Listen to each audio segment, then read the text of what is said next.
Are you ready to learn from a renowned speaker and author, business consultant, and professor on how to keep the compassion in business? This is the Scale You podcast, where every single season and every single episode, we bring on amazing guests and experts to talk about how they've scaled themselves and their businesses and how you can do the same. I am your host, Lacaba. I run an executive assistant company here in the Philippines, and I am someone who is business nosy, and I love getting to know more about people and their businesses. So if you are ready to ditch the grind, let's go over and scale you. Now, our guest today is an international business consultant, TEDx speaker, and researcher. For over 30 years, he has advised and trained hundreds of companies on international trade activities and international marketing. He also trains companies on topics related to compassionate business and human-oriented leadership. He is a university professor and a senior fellow of the Higher Education Academy, or the HEA, in the UK. He is also the author of business and personal development books published in various languages. So guys, please help me welcome our guest today, Bruno. Hey, Bruno. Hello, how are you? I'm nice good. to meet How are you today? Are you excited for our podcast today? Very excited, very excited. Thank you for the invite. I feel very honored to be here. Thank you. We're honored to have you here. So without further ado, I want to dive in and ask you questions of the typical nature of, essentially, tell us who you were basically before you started writing your book, who you had to become basically to be able to write your book, and also a little bit of more about just you, like who is Bruno behind the book also. Okay, very interesting. Well, my book titled The Art of Compassionate Business took me through a very important journey of discovery, self-discovery, and discovery of a new business paradigm. Before writing this book, I was a traditional business consultant advising companies on international marketing, international trade. I wrote a book before this that was about international marketing strategy that was published in different languages, and I consider business as usual, companies as organizations that are looking always for profit, and they need to make the stakeholders satisfied to a certain extent, but the most important stakeholder for them is the shareholder, the owner of the company.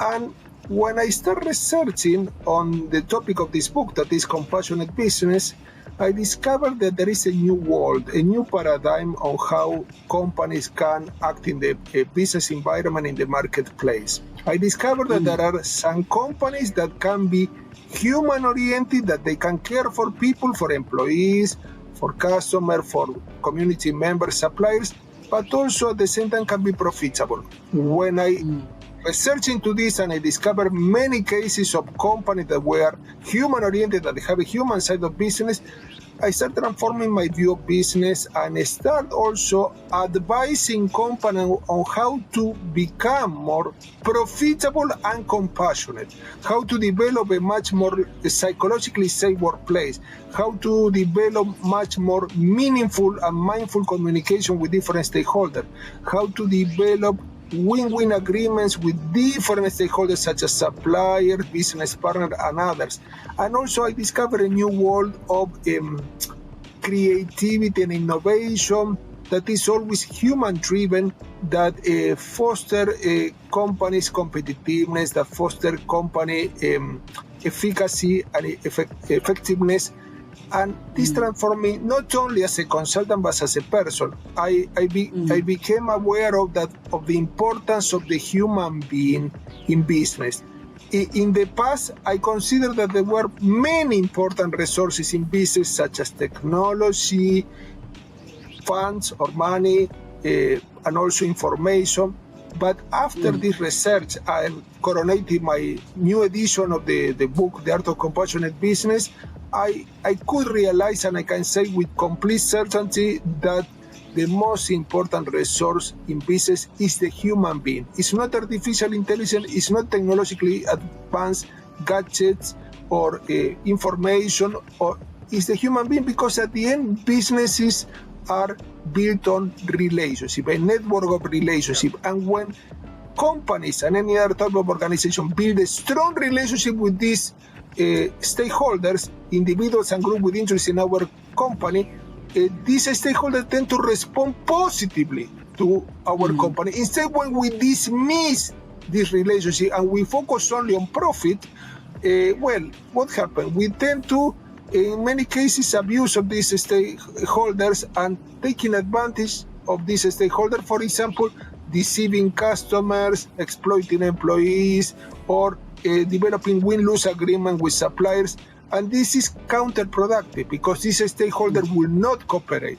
So my view changed as a professional from a much more shareholder perspective before writing this book, a traditional view of business, this means profit orientation, to a much more human connected view of business.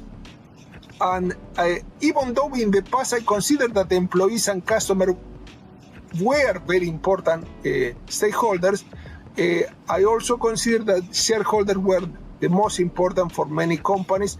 And my view changed that nowadays I strongly believe, and I sustain and support this, that all stakeholders are equally important. This means that you cannot succeed in business only having economic positive result like profit or market share or more sale without caring for people, caring for the employees' families and the employees themselves, for not only their productivity, but how they feel emotionally speaking, and also how they are acknowledged and appreciated, but also caring for customers, not only offering good product, but being appreciative to them, being generous to them, and this applies to other stakeholders. Now, what I'm doing in practice now as a professional, I'm a university professor teaching here in the UK.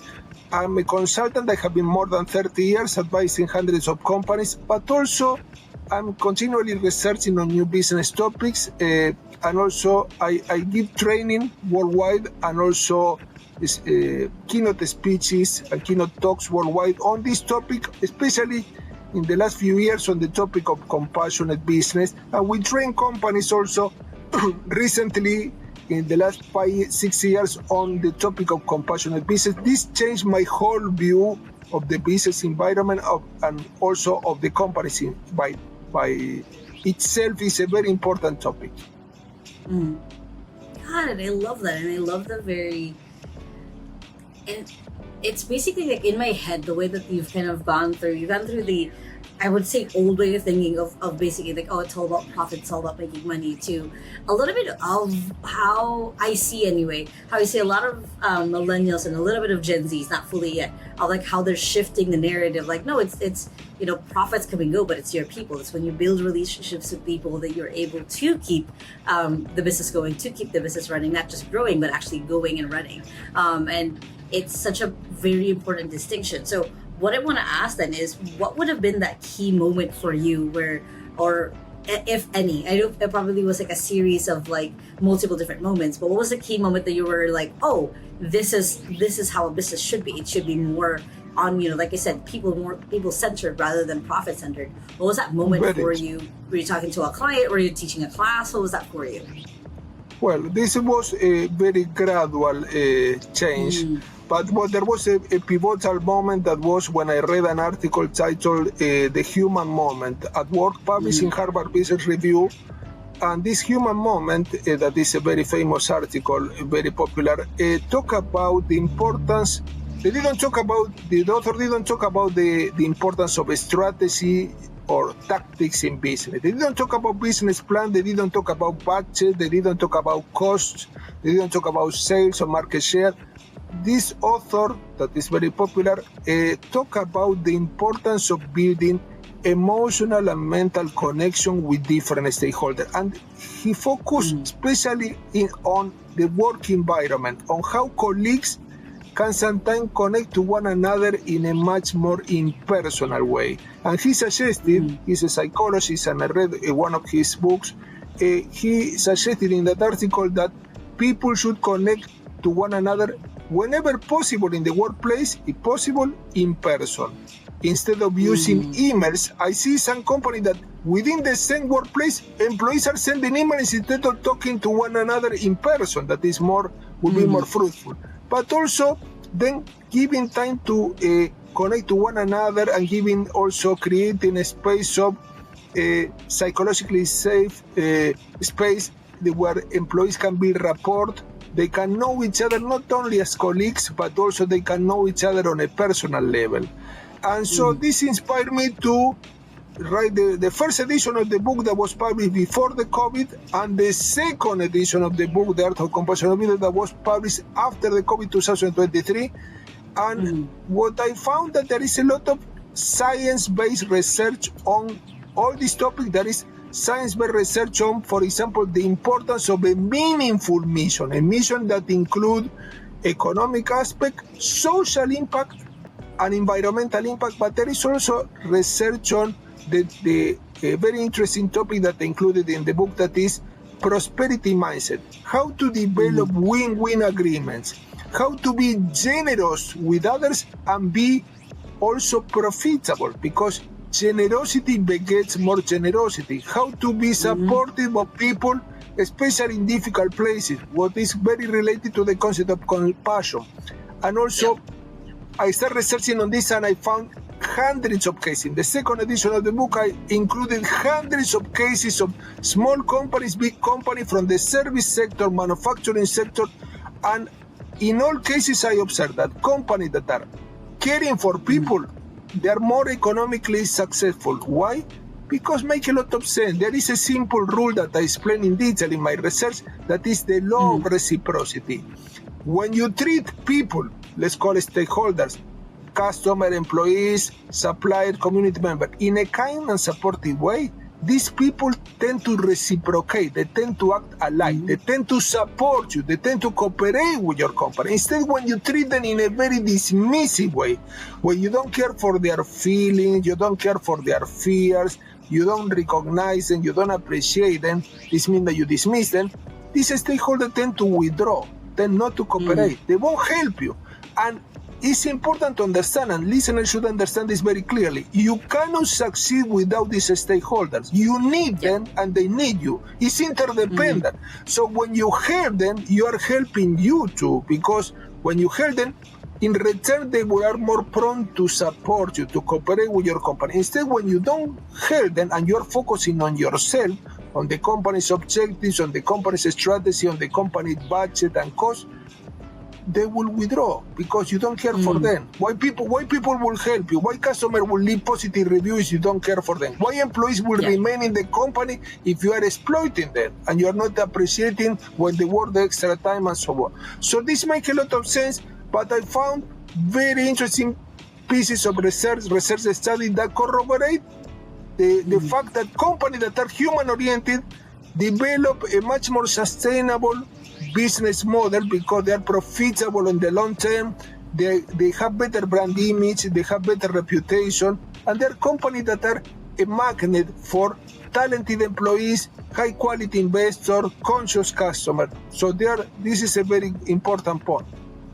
Right.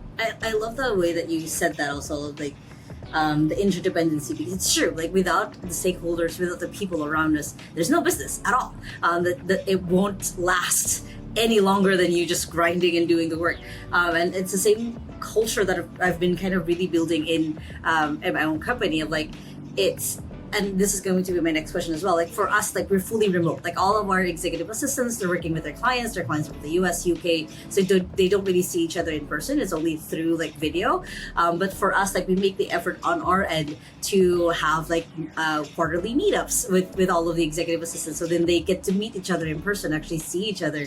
Last May, we did an escape room activity, so then everyone were able to bond and like get to know each other. How do you, since you wrote the book, and it's perfect, you wrote the book before and after COVID, how has the workplace shifted for remote companies? Like how do you encourage, or how do you advise people to business similar to mine, where we're fully remote? How can you still build those connections with your people? Very important. I tell you what happened during COVID, because most companies went remote. So you can do the same, because at the end you're dealing with people, and people are a meta resource. Why I say that people is the most important resource? Because it's a resource that generates other resources. Artificial intelligence was developed by people. New technology and new products and services are developed by people. We forget about this and we rely so much on other resources. How you do in practice with remote teams, and this was very popular during the COVID and after COVID, at the end, you're dealing with human beings, and human beings have different type of needs. They have economic needs. So this means, for example, employees need a good salary for their livelihood, their lifestyle, and so on. But they have emotional needs. They need to be supported. They need to be understood. They need to be comprehended. They need to be acknowledged and appreciated. But also, employees have social needs. They need to connect to others, not feeling alone, lonely, isolated, and they have mental needs. They need for a stimulation. What I observed that during COVID, companies that went from offline to online work environment, remote work, they have some challenges because in the past, before COVID, employees were connecting. For example, during the break time, they were connecting to have a coffee, in some cases, have a chat, chill out, relax from the stress from the workplace. And during COVID, everyone was in their house. And this is a similar situation what you have when you have remote work.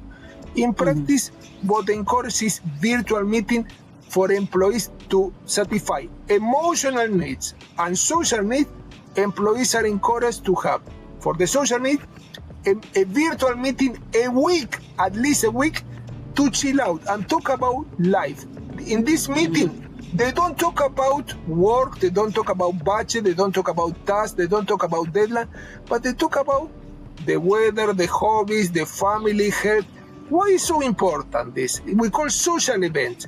We call non-business event. But why it's so important? They're not compulsory, but many people like to attend. And virtual meeting using Zoom or any other video conferencing software, they meet and they talk about their life.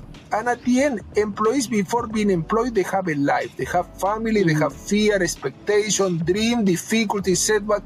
When you connect to them on a personal level, an emotional level, they can know each other more personally, not at the level of roles and position.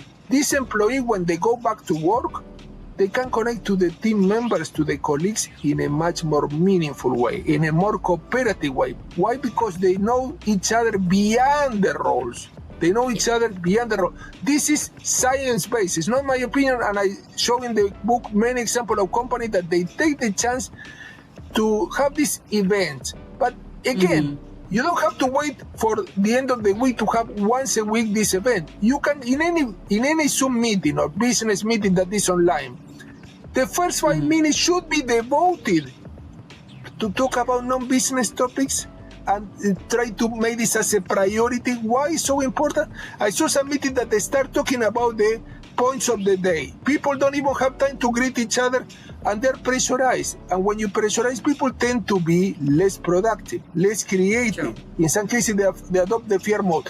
So this is for social meetings and social needs that the employee have, but also customer and other stakeholders have. What about for the emotional meeting? For the emotional meetings, what are these emotional meetings of employees that also apply to remote workers? Appreciation. Employees need to feel appreciated. How you appreciate employees that are working remotely?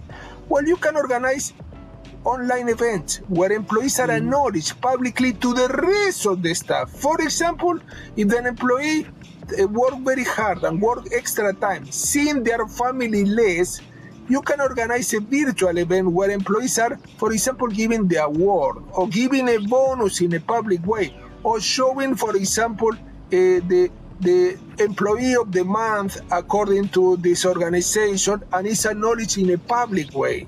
This is quite important because this is not only covering the social need, but it's also covering the emotional need. Employees feel that they count. When you appreciate employees and the employees have acted in a positive way, you are reinforcing positive behavior. And this employee is more prone to repeat this positive behavior. Instead, when you do not acknowledge, you don't appreciate them, this employee will say, okay, I made all this effort and I didn't even recognize. Why I will keep on contributing to this company? So this can apply to remote workers too.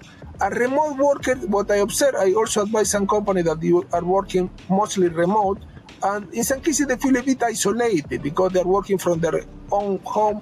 And what happens? You need to cover this social and emotional need and support the employees on a regular basis. In some cases, this employee is working on a project individually, and this project needs to have a mini meeting to see if everything's well with the manager. The manager might supervise the project to see it's well. and the manager should be available. Why? Because if employees are not supported, they might adopt the free flight mode, defensive mode, where they are less productive, less creative, less innovative. So these are very concrete ways of implementing this human-oriented approach and satisfy not only emotional needs, but also social needs. And we didn't talk about the mental needs. The mental needs are very important too. How you do this on a regular basis with an employee that is working remotely? When in practice, what is the mental need? Need for stimulation, need for novelty. It's good that the employee gets specialized in certain tasks. For example, we are doing project A, you are doing project B, I'm always doing project A and B. But if the employee doesn't diversify the tasks that they do, this might be demotivating. Why? Because they feel bored, they feel like always repeating the same task, they don't feel that there is something to look forward to, everything that is not new, but always habitual. How you do this in practice? Well, again, offering the chances to undertake new projects. Employee, for example, a new virtual project online, new tasks, new training too. Employees need to be trained, but employees in many cases enjoy the training. So, for example, if the employees is specializing writing memos or writing letters, well, maybe they can have some training on, for example, improve the writing skills online, and also with workshops that are online, events that are online where employees can attend, or maybe they can have a self-directed training for where employee can pick up the best training for them according to their need. So there are many ways. So being online doesn't affect at all the connection with employees. Can be enhanced through this technology like Zoom and any other type of video conferencing, providing that you care for others. You care for others by being grateful to them, by recognizing their contribution, by also having alternating social events with business events, social topics with business topics, and also allowing this employee to enhance their skill and develop new skills through training online, conferences, keynote speeches, or keynote talks that allow this employee gather more knowledge and become much more self-developed, self-fulfilled. I love that. And you hit a lot of really good points that also, of course, really resonate with me, because I'm very big on training, on keeping that connection. And the reality of it is, like, for like, I keep referencing, of course, my own company because we're fully remote. The last like 5.5 years of fully just online has also kind of given a lot of employees that freedom. Like, I think most of our employees are moms, or those with a family, and they're able to have that space where they can be at home and be able to be with their kids or their family in general, and also be able to create connections at work as well. So I agree with a lot of the things. What would be something that you say that most companies still don't understand or get when it comes to fully actually scaling a business? And I'm kind of going through that right now, where we're going through a phase where we're fixing up a lot of our systems, a lot of our current ways of how we do things as we're scaling. And we're trying to make sure that we still keep the culture, basically. Where or how do you see that kind of shifting? As like, last year we shifted from I think we have 20 employees to now we're almost hitting about 50. How does that shift look like to you, of keeping that same culture of connectivity, of having people feel that novelty and having people feel that growth still? How do you very see that important. in between? Yeah. Well, yes, first off, reminding the employees of the most important company's values, the company's values that are the guiding lines for any type of business project and business activity. But secondly, even when the company grows, the treatment of employees shouldn't be impersonal, should never be impersonal standardized, because what I said, that when some companies grow, not all of them, but when some companies grow, they get more bureaucratic, they get more impersonal. Employees are only subject to policies and procedures, and they cannot connect to one another. There is a lot of formality that in some cases prevent good communication and rapport. So keeping the communication as high quality as possible, and if possible, personal. Personal doesn't mean in person, but could be virtual, but with a video conference where employees they can see each other and they can comment and interactive communication, what I call two-way communication. Always giving priority to two-way communication means video conferencing, phone calls, and in person over the one-way communication. One-way communication is the one that is in a sequence, emails or letters or memos that take time to connect to one another. Go back and forth. So back and forth. So the idea, this is a very important point. But another important point that is the importance of avoiding fear and micromanaging. This is quite important, and I see many companies when they are becoming bigger, they say, okay, well, we're becoming bigger, we need to control more our employees. I said, this is a mistake, because if you are controlling and you focus on control, what you will obtain? No cooperation, because nobody wants to be controlled. Doesn't mean that you won't manage employees. Managing employees is different from control. What is the difference between managing and control? Managing, you give some guidelines, you give some instruction or direction, and then you allow them to do things their own way, trusting their expertise, trusting their experience. You do not treat them as children, naughty children that they don't know how to behave themselves.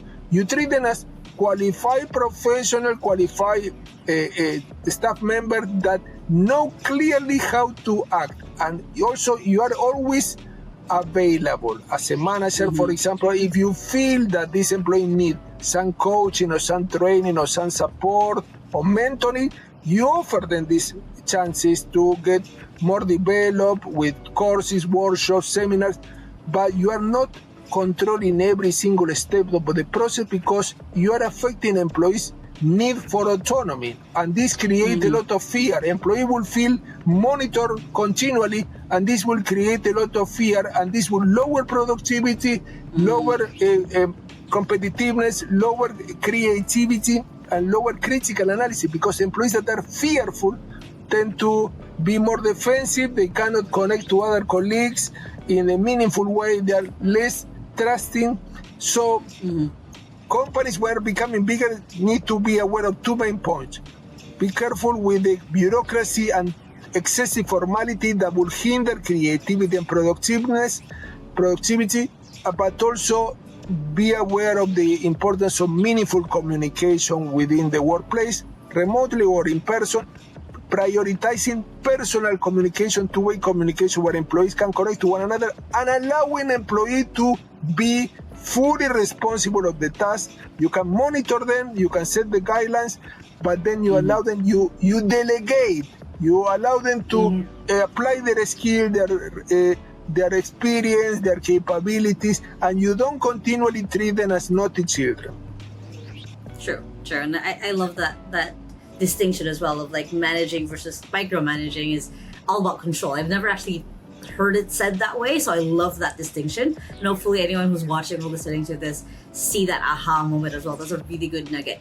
So then as we're moving into kind of more of future, like AI, you mentioned it earlier as well, how do you think AI will affect the workplace? Like how, as someone who does teach a lot of people how to use AI, how to adapt with AI, it is always a concern of like, oh, will I be replaced by AI? Like, will the future just be AI employees? There was this very controversial few months back now where a company Duolingo announced like, hey, we're now just all AI employees, and everyone kind of ditched them for a reason. Basically, they were switching to non-human employees anymore, even though their business was very, very much built by humans. How do you see that kind of evolving within the next, honestly, 5 years of AI being in the workplace? How do we keep either one, AI from fully taking over and it not being a personal business at all, and two, how do we make it where people feel the sense of curiosity instead of fear when it comes to AI? Very important. Like any technology, new technology always bring about some hopes and some fears. I feel that many people are fear-driven, and they are believing that their work will be taken, or they will be replaced, or they won't have any career. And to these people, I want to address this point, that is, AI is like any other tool. It's technologically advanced, tool that help us be more efficient, manage our time more effectively, but at the end, it's like any tool. Could be used in the wrong way or in the right way. In the wrong way is when you try to use for every single task AI and you dismiss the human side of business. So this means that, in my view, and when I talk about this, I always say that there should be, in any business, there should be an equilibrium or balance between high tech, this means use of AI and technology, and high touch, this means the human side. Companies that are only high tech will tend to be in very big difficulty. Why? Because we're addressing our business activity to people that are social by nature. So their social needs, we mentioned the social need to connect to others. So there is a lot of research on the social need of people, but some research study observe that some people on their own, they can have their survival at risk when they do not connect to others. And we see some difficulty during the COVID period of people not connecting and feeling more depressed, less productive, less creative, and so on. So the social aspect of people, you cannot eliminate this even with AI. So the idea is that you need to address this need. When you make things too impersonal, people feel like they are talking to a wall. They don't have connection to other people. What will be the practical way to implement AI in a very effective way? Having a combination of AI with human touch. For example, you can have chatbot, but you allow customers, if they want to contact this company, not only to resort to the chatbot, you allow them to contact on the phone. So you put a phone on the website so that if they have any doubt, and the chatbot that is generally speaking, giving standardized answers, and it's because it's not a human being, it's a piece of software, it doesn't solve the problem. This customer can contact the company, can talk to a real human being. So this is important, because at the end, when you give the option of having high tech and high touch, this customer, if they feel worried, they feel a bit complaining, they will feel more at ease. They can connect to a human being. So this means that this is the most important point, the combination or harmonious balance between high tech and high touch. But another point is, many employees are a bit fearful of AI because they have not been trained on the use of AI. They see AI as something that is very difficult or unachievable, or you need a lot of knowledge. And when you use the AI tools, I use a lot of AI tools, you see that they're very approachable, they are very user-friendly. All people can be trained in a very short time on using these tools, and also showing them how they can be more effective, how they can manage their time much better, which will allow them to satisfy other needs. For example, if the employees is more effective and thing that took a lot of time before can be done in a couple of hours, this employee might have more time to connect to the colleagues on a much more personal level and know each other on a much more personal level, and reinforce and strengthen this relationship with the colleagues, which in turn will have a positive impact on their productivity and innovation. So this means that AI tools can be used to enhance our productivity, enhance our time management skills, but at the same time can allow us to strengthen the relationship. Why? Because it will free us from the time that was taken before by business, long project that demanded a lot of time, and now we have more time to cultivate, to build this relationship, to strengthen the relations with other people. So this means that I see an advantage. Some people also need to be, in some cases you say, what about this profession that might be replaced?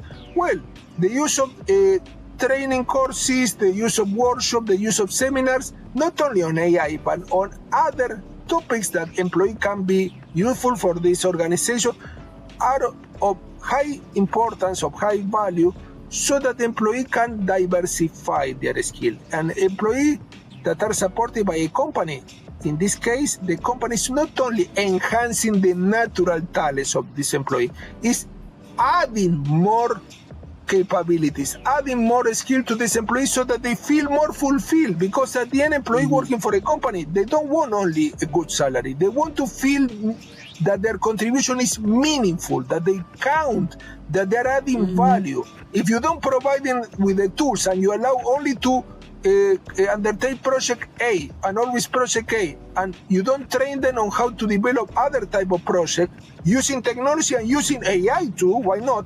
AI software, well, this employee might get demotivated, might feel that they don't count, they are not valued, and so on. So these are few ideas on AI, and I feel that they are very practical.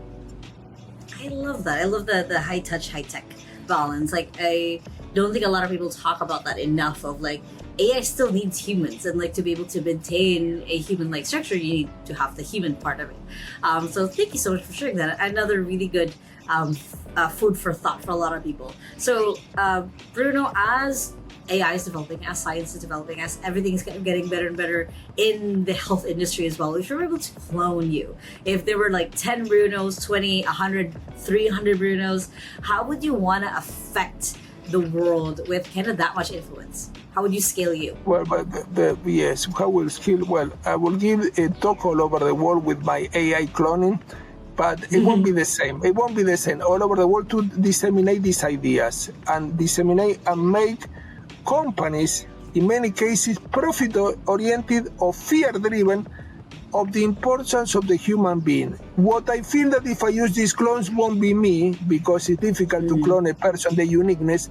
But if I'm using clones, at the end of the presentation done by a clone, I will show myself on a video conference to congratulate the clone, but also give my person, I will use also high touch and high touch.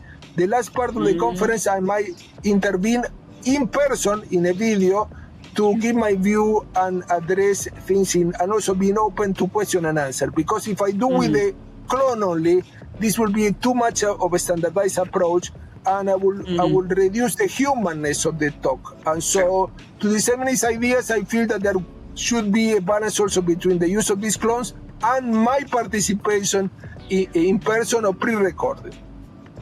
I love that. That's a really good way to, again, have that balance of like high tech, high touch. Thank you so much. So, Bruno, how can people get to know more about you? How can people find you? How can people learn more of your ideas? Okay. Well, the book, The Art of Compassionate Business, published by Routledge in its second edition, with more than 400 pages and hundreds of cases of organizations that are profitable and compassionate, can be found online and offline worldwide, because it's a publisher, international publisher, and in bookshop that are offline, online, Amazon too. And also they can find me on www.brunocignacco.com with double C at the end. And also they can find me on LinkedIn. I'm continually publishing articles and cases of companies that are human-oriented but also profitable. Companies that are making a positive impact on the world and living a better society and a better environment. I love that. Thank you so much, Bruno. And we'll put all of your links in the description below. And it has been a pleasure having you on the podcast. Thank you so much. Thank you very much. I feel very honored to be here. Thank you. Again, all of Bruno's information is going to be below. Please go ahead and follow him on LinkedIn. He posts a lot of really cool and interesting, thought-provoking things, just like how this whole podcast has been. And if you guys still haven't yet, make sure to hit the subscribe button wherever you're listening or watching this on, so you don't miss any of the episodes on the Scale You podcast. Comment below if you're watching this on YouTube if you have any questions for myself or for Bruno. And hope you guys have a wonderful and fantastic day. And remember that small steps matters. And I'll see you in the next episode. Bye!